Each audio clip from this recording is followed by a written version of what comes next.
Transcription number 67 at the 80 word per minute. Start. Mr. Vice Chairman, sir, this year the President's address given to the Parliament gives a well conceived, well prepared picture of the nation. I rise to support the motion of thanks which has been brought before the House by Sri Kulkarni. At the outset, he has pointed out that this year has faced a severe drought. Then he points out to the danger of internal of and external forces that remind us of the secessionist tendencies, the terrorism that is prevalent in a very serious form in the northwest and northeast frontiers of the country. This really requires attention of not only the government but of all the people, of all the political parties existing in different parts of the country. In his speech, he has tried to remind us of the promises made in our constitution. It is our scared duty to see that those promises are fulfilled. Stop. He has said that the ideals of secularism and socialism are enshrined in our constitution. These values have to be upheld, and above all, integration of the nation is also to be upheld. Sir, it is time that we did not discuss matters out of emotion. When we speak emotionally, we forget these high goals, we forget reality and rationalism. Stop. Sometimes it is necessary to see that healthy criticism is there. It is required in a democracy to rectify mistakes of a government. It is a welcome feature, but which we speak emotionally, we forget these fundamental facts, and obviously we commit mistakes. Here we should remember that we are speaking in the highest supreme body of the nation, where the future of the nation is to be built.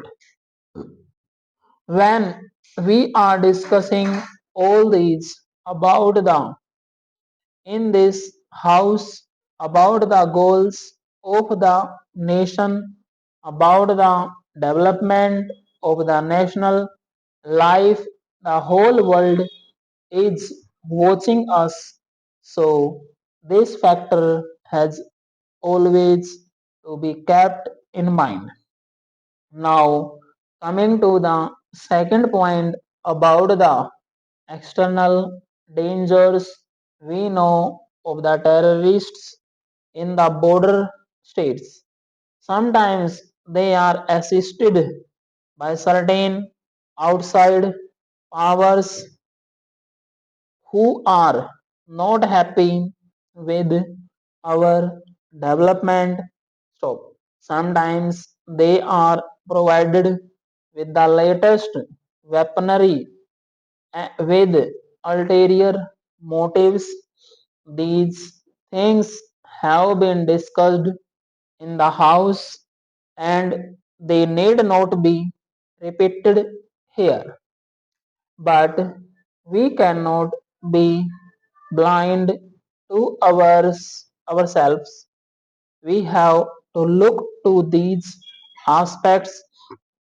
Many of the honorable members have made a mention of these things, and we must be prepared for everything.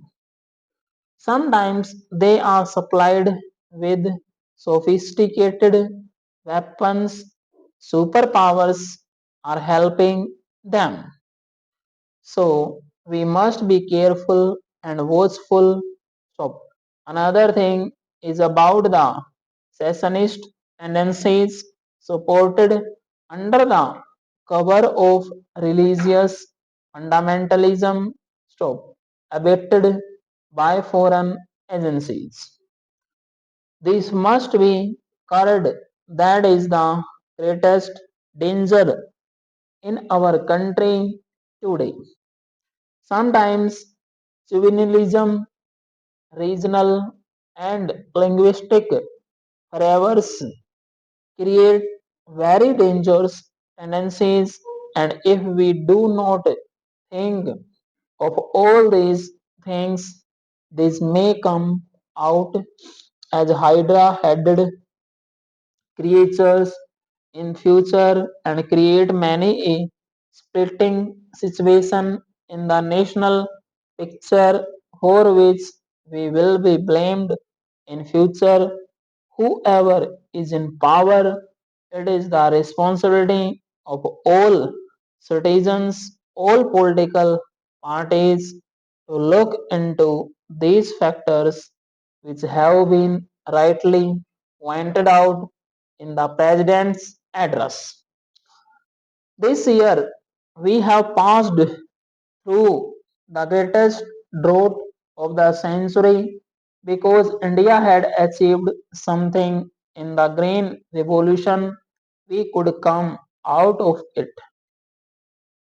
Out of 35 climatic zones, 23 zones suffered from scanty rainfall and drought, and some parts of the country faced floods also.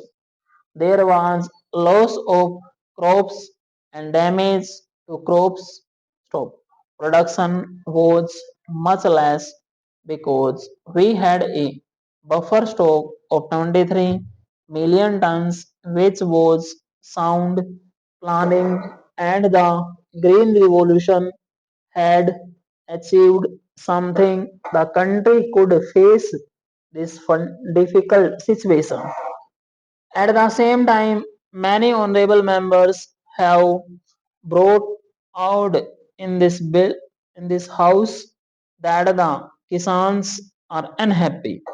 They are vibrating with new ideas, new expressions of rising expectations.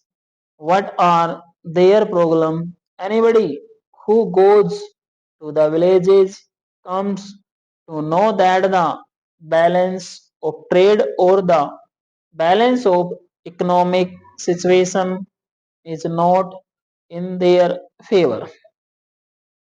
The prices are rising and they are not getting justice. That is their feeling. Stop. Still, words is the plight of small and marginal farmers. The government is spending a lot on subsidies for food sufficiency by way of subsidized fertilizers and other things, but their share is much less. The dry land farmer and the small and marginal farmer have to distress sales because in our country there is no proper marketing organization to help them. Unfortunately, we had thought that the cooperatives would develop, but they have not developed, and the marketing agencies have not developed. So they are the worst sufferers in this situation of rising prices. The other sectors enjoy a favorable. Farmers are very much discontented, for which we have to take proper precautions. Stop. That is what I want to submit through this honorable house to the government. Stop.